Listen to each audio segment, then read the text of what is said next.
the persistent HTTP, which is known as your HTTP 1.1, what kind of issues we saw in the non-persistent HTTP issues?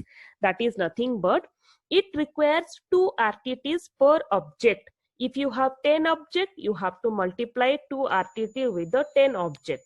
So that is the issues first. You have to calculate everything as per the object. Next one will be the operating system overhead for each TCP connections. Each time you need to get the connections from the client to server, you should calculate the overhead time for each time of the TCP connections.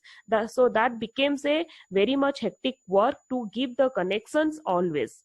The third point is this browser often open for your open multiple parallel TCP connections to fetch referenced objects in parallel.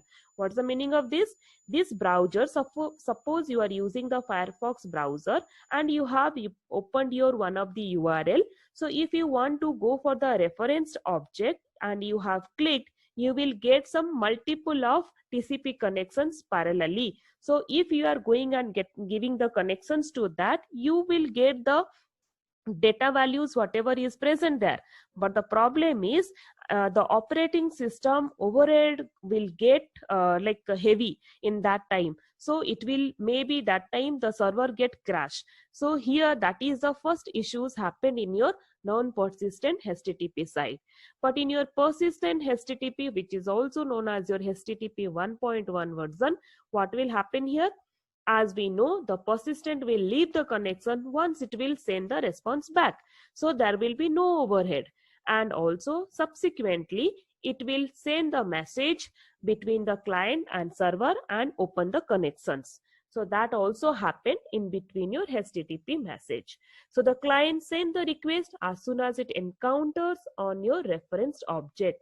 As soon as it will reach with your reference object, the client is going to send the request as soon as possible. So here what will happen is you need only one RTT to calculate the response time.